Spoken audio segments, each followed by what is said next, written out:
They warned her, not once, not twice. In Umuokoro village, where red dust clung to every footstep and palm trees bowed gently to the harmattan wind, elders had a saying they never joked with. Fire is not an object, it is a witness.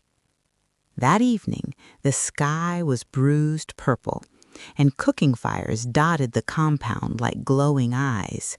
Women stirred soups, children chased each other with laughter, and smoke rose gently, carrying prayers that had never been spoken aloud.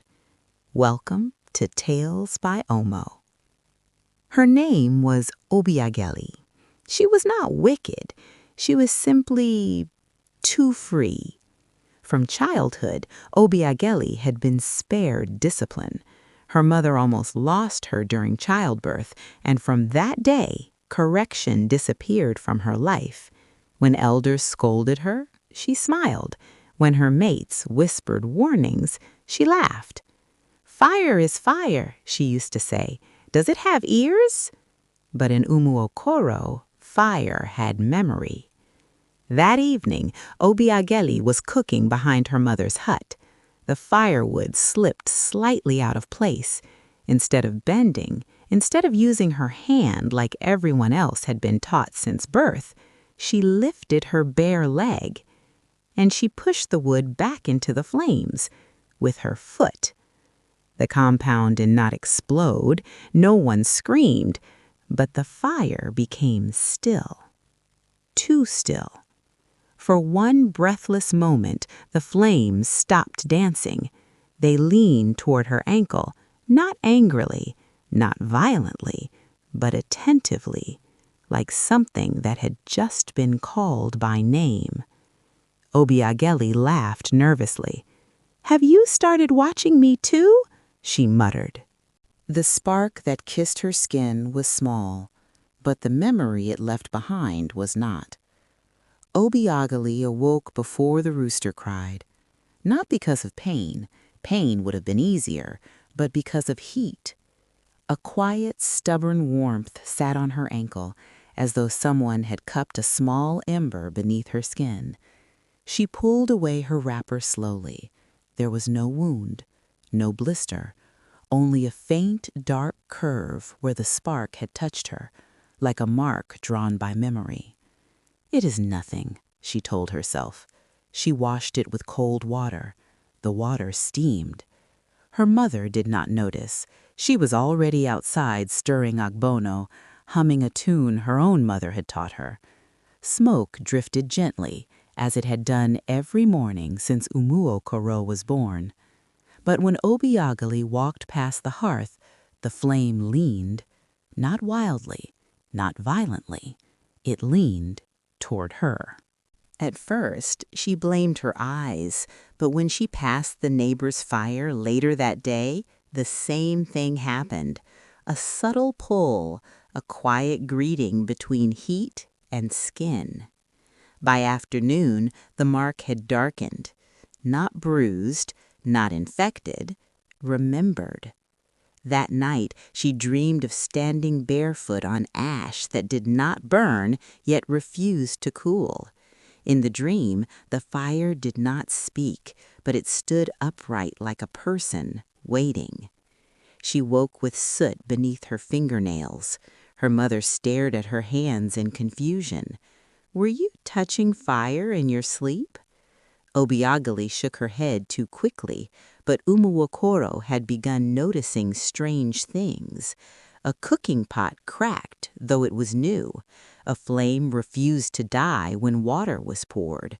A hearth went cold while wood still burned. Mama Nina, the oldest woman in the village, watched everything quietly, because in Umuokoro, fire only misbehaved when it had been insulted. And insults, even careless ones, do not vanish. They wait. Obiageli could not sleep. The soot under her nails whispered of last night's dream. The heat beneath her skin hummed softly, insistently. Every time she breathed, she felt the warmth stretch, not burning, but alive, aware. By morning, she had stopped walking near fires entirely. Even the smallest flame, a cooking fire, a candle lit for prayer, made her skin prickle as if the fire itself remembered her touch. Neighbors noticed. Pots left unattended cooled too slowly. Fires bent unusually, leaning toward her path. Children gave her a wide berth, whispering, "She carries heat." Her mother tried to speak gently. "Obiageli, why do you avoid the hearth? You have never feared fire before." I I just don't want trouble," Obiageli muttered. But it was too late. The fire was already learning her name. Mama Nyena, the village elder, did not scold. She simply observed. That evening she called Obiageli near the communal hearth. "Come closer, child," she said softly. "I do not ask with anger. I ask because fire remembers what hands forget." Obiageli hesitated. Her foot itched with memory. Her chest tightened. "Did you feed it with your foot?" Mama Nyena asked slowly, deliberately. Obiageli's lips parted, but no words came. The fire in the hearth leaned closer, low, patient, almost waiting.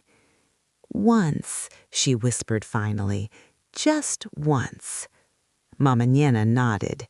She reached for a small gourd of palm wine and poured it into the earth beside the hearth, whispering not to Obiageli, but to the fire itself.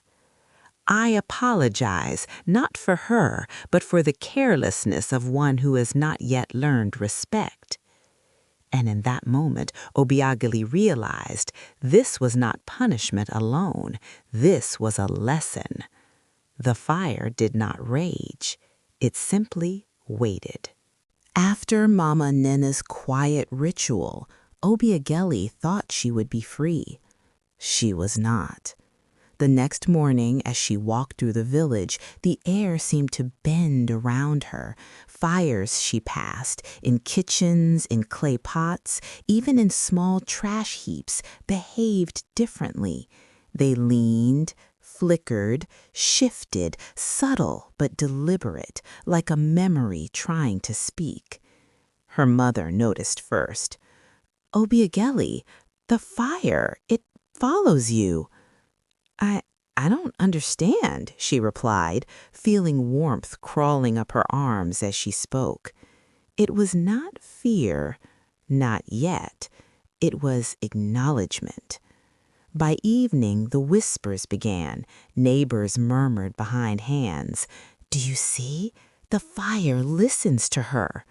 Children stopped chasing each other near her path. Even the dogs circled cautiously, sensing something invisible. Obiageli tried to ignore it.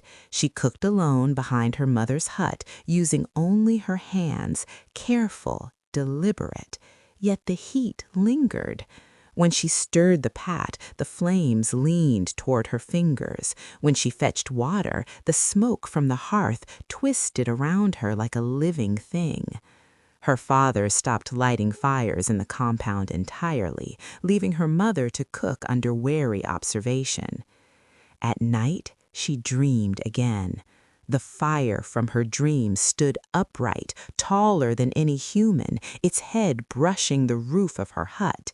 Its eyes, not burning, not angry, merely aware, followed her every movement. It waited. Obiageli woke with the taste of smoke on her tongue and a single thought hammering in her mind. Fire does not forget. Fire does not forgive carelessness lightly. She understood now. Her joke, her laugh, her arrogance, all had been noticed. The warmth under her skin was a message, and the fire was beginning to speak in its own silent language. She was no longer just a girl who had made a mistake. She had become a bearer of consequences. And in Umuokoro, consequences were patient. By the next morning, The villagers were uneasy. It was subtle at first. A pot cracked mid-stir. Smoke lingered too long in one corner. Embers shifted as though aware of passing footsteps. Children whispered among themselves, "Obiageli walks, and the fire leans." Her mother, worried, spoke softly, "Child, perhaps you should stay inside. Let others cook tonight." Obiageli nodded, but she knew the fire did not obey walls or huts. It followed her. Mama and Nena approached her later that afternoon. The elders' eyes were calm but sharp. "You did not mean to harm Obiageli," she said, "but intentions do not erase consequences. Fire does not serve fools. It learns." Obiageli felt the weight of those words press down on her chest. Every instinct screamed that she was being watched, not by people, but by the heat itself. That evening, the first true warning arrived. A neighbor's cooking fire flared without reason, licking the edges of a pot. Oil splashed. The woman screamed, stumbling back. Obiageli froze, her heart thundering. She had not touched the flame, yet the fire had reacted as if it understood her presence, her carelessness, and borrowed her energy to speak. The village gathered. Whispers filled the night. "It is her," some said. "The fire listens only to her." Others refused to speak, eyes wide with fear. Obiageli wanted to run. She wanted to hide, to be normal, to escape the invisible weight she had carried so carelessly. But Mama and Nena stopped her. She placed a gentle hand on Obiageli's shoulder. "Do not fear. The fire is not cruel. It is teaching. It is shaping. You will learn." Obiageli's eyes searched the flames. They danced differently tonight. They waited, silent, patient, as if demanding recognition, and in that moment she understood something vital. This was not punishment. This was responsibility. The fire would walk with her, silently, insistently, until she learned what respect truly meant.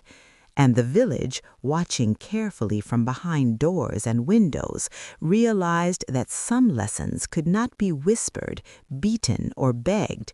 They had to be carried by fire.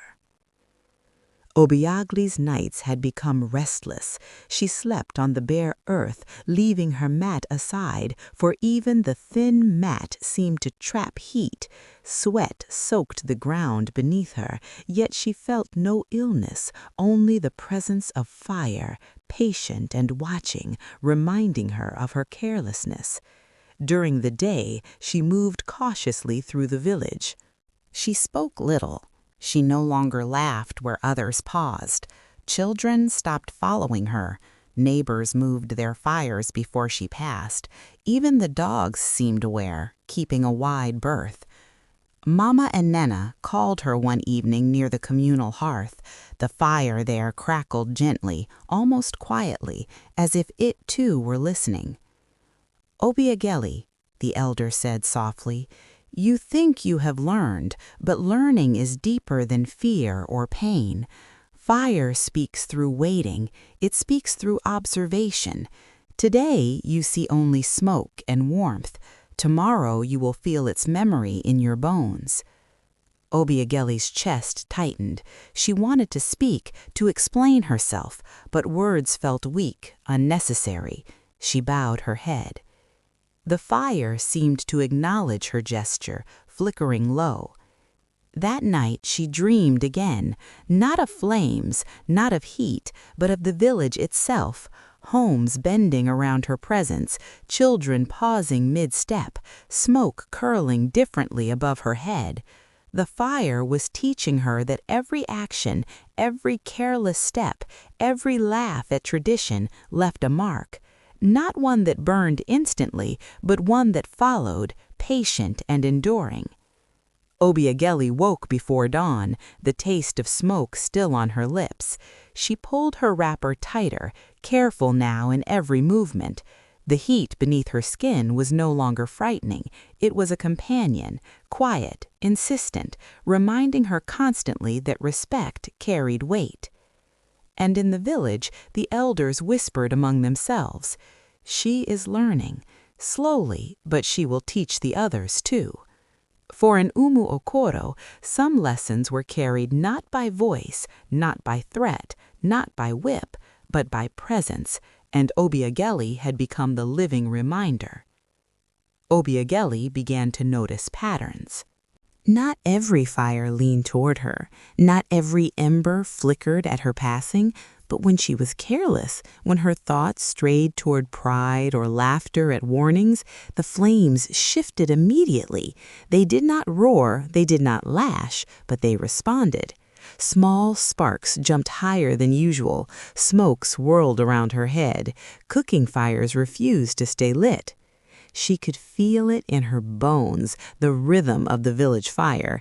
It had learned her habits, her moods, even her intentions. One afternoon, as she stirred soup behind her mother's hut, she thought briefly, "I am stronger than fire."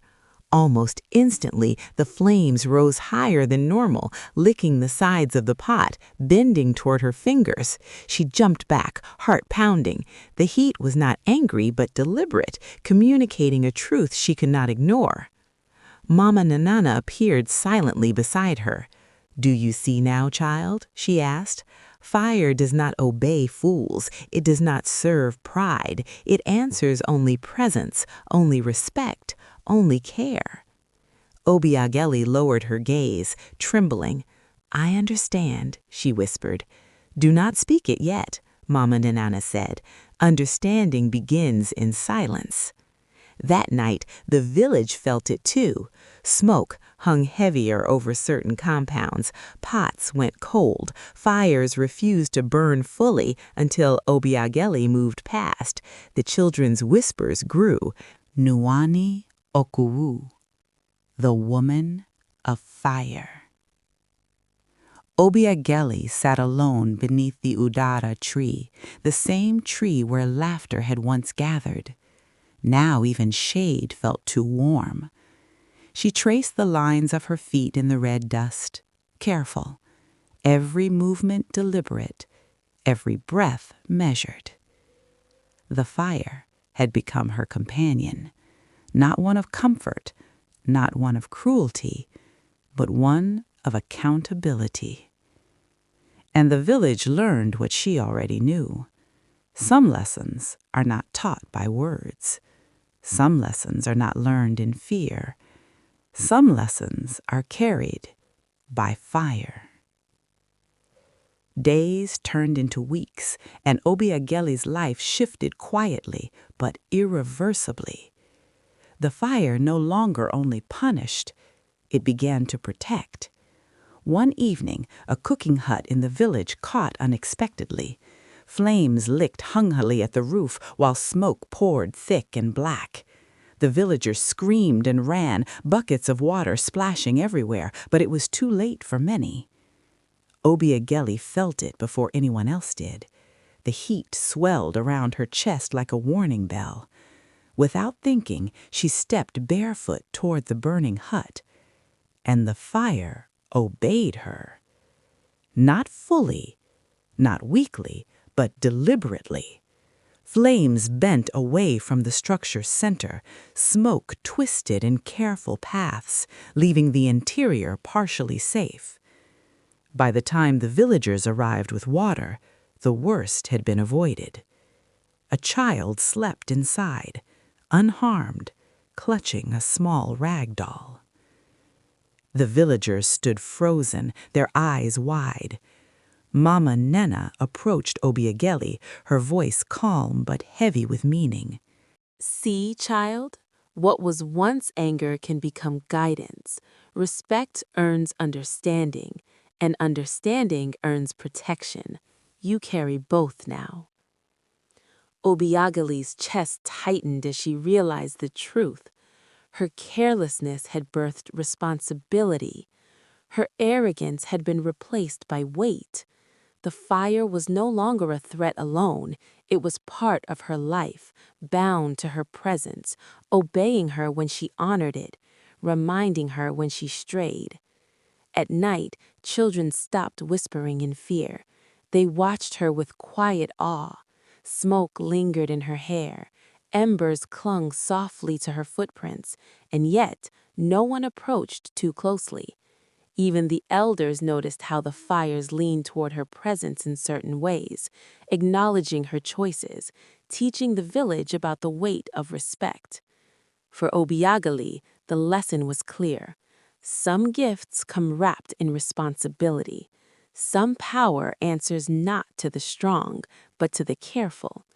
And in Umuokoro, the villagers learned that a single mistake, when met with patience and guidance, could grow into protection, patience, and wisdom. Obiageli woke one morning to find the village unusually quiet. The birds hesitated in the trees. Smoke from cooking fires hung heavy, almost still. Even the wind seemed to pause. She felt it immediately. The fire was listening, aware, more attuned to her than ever. It responded to thought, not action. She had spent the weeks since the first incident moving carefully, respecting its presence. But now she realized that her emotions themselves were becoming the language of fire. A flicker of anger leaped embers higher. A sigh of relief caused smoke to curl gently toward the sky. One afternoon, a woman in the village scolded her openly. "Because of you, we must fear our own hearths," she shouted. Obiageli's chest tightened, frustration rising like a tide. Suddenly, the woman's cooking fire flared violently, flames licking the pot, scorching nothing yet signaling attention. The villagers gasped, stepping back. Obiageli froze. She had not touched the flame, had not even gestured, yet fire had spoken through her. Mama Nena arrived, calm as ever. "See, Obiageli? Fire responds to more than action. It responds to intent, to feeling, to thought. You carry its weight now. You must learn control, or it will speak when you wish its silence." Obiageli's head bowed, sweat beading her forehead. She understood. This was no longer about punishment or curiosity. The fire was a partner in life. It mirrored her mind, her heart, her very spirit. By evening, she sat beneath the udara tree, silent and watchful. The village watched her too, not from fear this time, but from awe. She was no longer simply Obiageli, the girl who disrespected fire. She had become Nueni Oku, the woman fire listened to, and the village slowly understood that respect, once learned, had power beyond imagination. And Obiageli finally began to understand that power was never free. Weeks passed, and Obiageli had grown used to the quiet weight of fire walking with her. Yet familiarity brought new temptation. The fire was patient, but she was still human. Pride whispered in her ear, "You understand now. You can play lightly. You control this." One afternoon, a young man from the neighboring village arrived, loud, confident, and unaware of Umuokoro's ways. He scoffed at tradition, laughing as he pointed to Obiageli. "What fear do you hold? Fire is nothing." Obiageli's chest tightened instantly. The warmth beneath her skin surged, subtle but insistent. She closed her eyes, grounding herself, counting her breaths. The villagers froze. The man, laughing, lifted his foot toward a cooking fire. Obiageli stepped forward, voice calm but firm. "Do not." His laughter faltered. His foot stopped mid-air. The flames in the hearth swirled, leaning slightly toward Obiageli, as if waiting for her signal. The young man's confidence faltered. He stared at her eyes and saw something older than fear, the presence of consequence. Mama Nena emerged from the shadows. "Some lessons," she said softly, "cannot be learned by words, only by watching, only by walking carefully among them." The fire obeyed her. It did not scorch, it did not punish, but it spoke.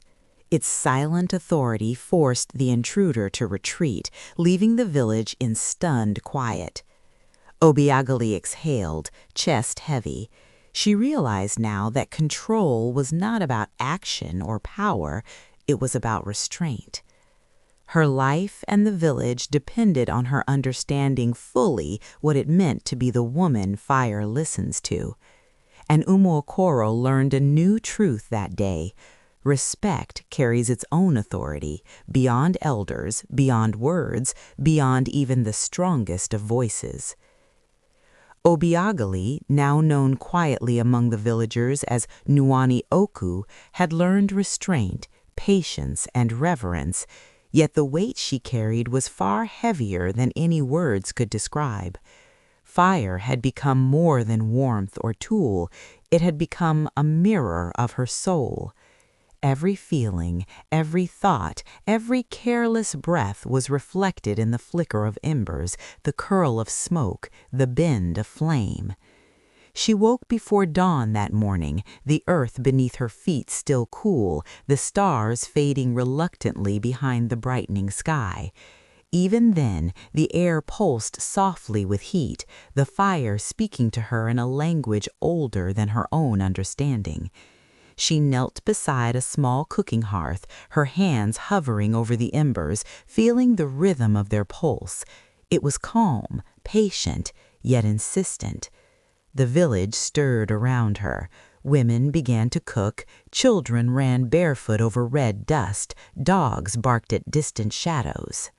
Yet all moved carefully around her, not because they feared her, but because they understood, in ways subtle, unspoken, profound, that she carried something older than themselves. Mama Nina appeared quietly, as if walking on air. "Obiageli," she said softly, "you have walked with fire long enough to understand it, but now you must listen, not to its heat, not to its movement, but to its essence. Fire does not act alone, it observes, it learns, it responds to the rhythm of your life." Obiageli closed her eyes, breathing in the earthy scent of ash, smoke, and palm oil.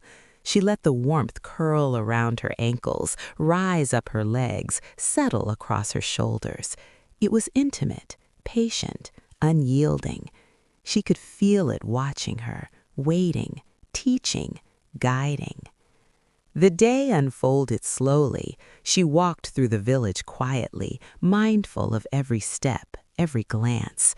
Fires leaned subtly toward her, embers shifting in acknowledgement, as though following invisible paths dictated by her own heartbeat. Children slowed their games in her presence, not in fear, but in awe. Even the elders paused mid-task, nodding silently to each other. The rhythm of life in Umuokoro had changed, not because she demanded it, but because she carried the lesson fire had taught her. By mid-afternoon, a small hut on the edge of the village caught flame. A stray ember, carelessly blown by the wind, touched thatched roofing. The villagers panicked, buckets of water rushing, but the fire inside the hut seemed to pause, bending slightly toward Obiageli as she approached barefoot, red dust clinging to her ankles. She knelt, eyes half closed, hands hovering above the flames. Her heartbeat slowed. She did not speak, she did not gesture, she simply listened. The fire leaned toward her, following the rhythm of her breath, her pulse, her intention. Slowly, deliberately, it shifted away from the roof, curving upward, spiraling harmlessly toward the sky. The villagers watched, mouths open, witnessing something they had never seen. Obedience born not of fear, but of respect, understanding, and presence. When the last ember fell harmlessly to the ground, Obiageli exhaled. Her body felt exhausted, drained, yet lighter. She rose slowly, dusting the red earth from her ankles, and glanced at the villagers. They were quiet, not afraid, not cheering, just watching, silently understanding. Mama Nana came to her side. "Do you see now, child?" she whispered. "Power is not taken. Power is learned. Control is not commanded. It is earned. Fire is neither cruel nor kind. It is a teacher, and you have learned more than most in your lifetime." Obiageli nodded. Her chest ached with the depth of it. The fire was no longer merely an element. It was a companion, a guide, a mirror of every choice she made. Every thought, every feeling, every careless step could ripple outward, not just through flame, but through life itself. That evening, as the villagers sat quietly under the udara tree, Obiageli told them nothing. She merely positioned herself near the hearth, letting her presence speak. Slowly they began to see. Arguments cooled in her proximity. Cooking fires burned evenly and without flare. Children sat in quiet observation, learning what words could not teach. Obiageli realized something profound. She had become the embodiment of balance. Not a priest, not a healer, not a warrior, but a living lesson. Fire did not punish her anymore. It reflected her growth, her mindfulness, her restraint. And the village began to see that respect, true, deep, unwavering respect, could shape even the wildest of powers. By nightfall, she knelt beneath the stars, feeling the cool earth against her back. Fire danced softly in nearby hearths, bending subtly as though acknowledging her presence. She spoke softly into the quiet. "I understand now. I will not be careless. I will carry what I must. I will walk with respect, with patience, with humility. Fire has taught me, and I will honor its lessons, not out of fear, but out of understanding." The village slept in peace that night. For the first time in generations, the fire burned without chaos. And in the quiet, the elders whispered among themselves, "She is no longer merely Obiapani. She is Nuani Oku. She carries the fire, and through her we all learn." Obiageli lay on the bare earth, eyes closed, listening to the quiet whispers of embers. She realized fully, some lessons are not learned in hours or days. Some are carried for a lifetime. And some power is a responsibility too deep for words. Seasons passed. Obiageli, now fully recognized as Nuani Oku, moved through Umuokoro village not as a girl, not as a mischief maker, but as a living boundary between chaos and order, between carelessness and respect. Fire followed her, not to punish, not to frighten, but to honor, to guide, to remind.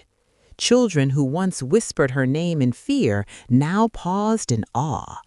Elders no longer needed to speak warnings aloud. She had become the embodiment of the lesson fire had whispered for generations. Respect what you do not fully understand, and power will teach you without cruelty.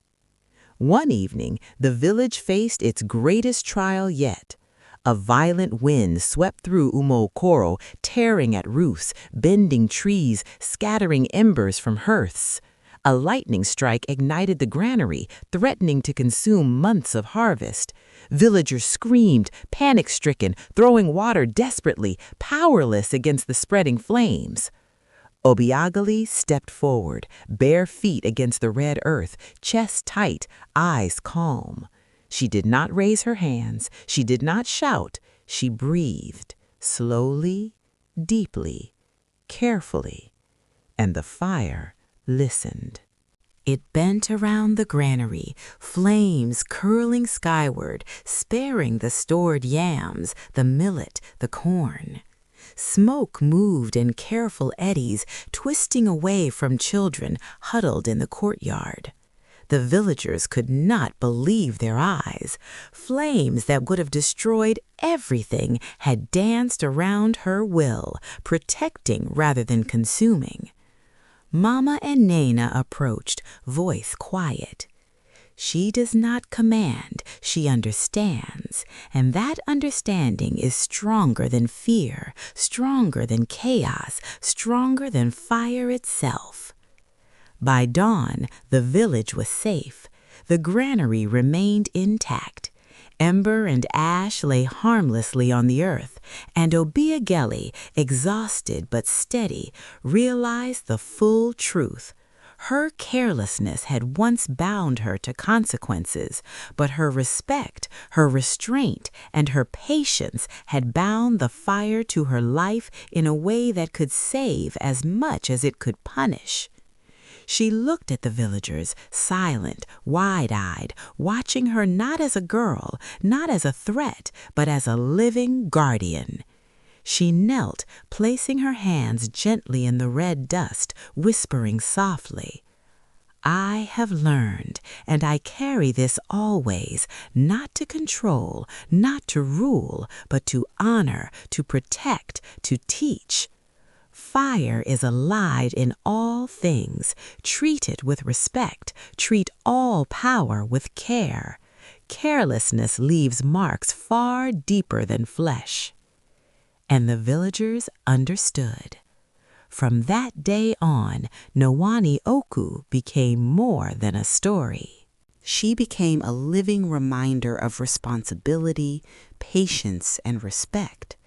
Children were taught carefully, elders taught deliberately, and every fire in Umuokoro burned with awareness, as if knowing its lesson had been taught well. Years passed. Obiageli aged gracefully. Her hair silvered, her hands remained warm, her footprints lingered faintly in the red earth, as though the ground itself remembered her passage. And at night, when fires crackled, when embers glowed, when smoke twisted skyward, she whispered softly, "I remember, and I will carry what must be carried." Some say her spirit still moves among the hearths of Umuokoro, not trapped, not punished, simply watching, reminding. Others say the fire itself still bends gently toward her presence. Both may be true, because some mistakes do not end in destruction, they end in responsibility, and some people are not broken by consequence, they are shaped by it.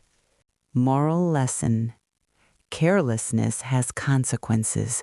Respect power, tradition, and life itself, even when it seems small, silent, or harmless.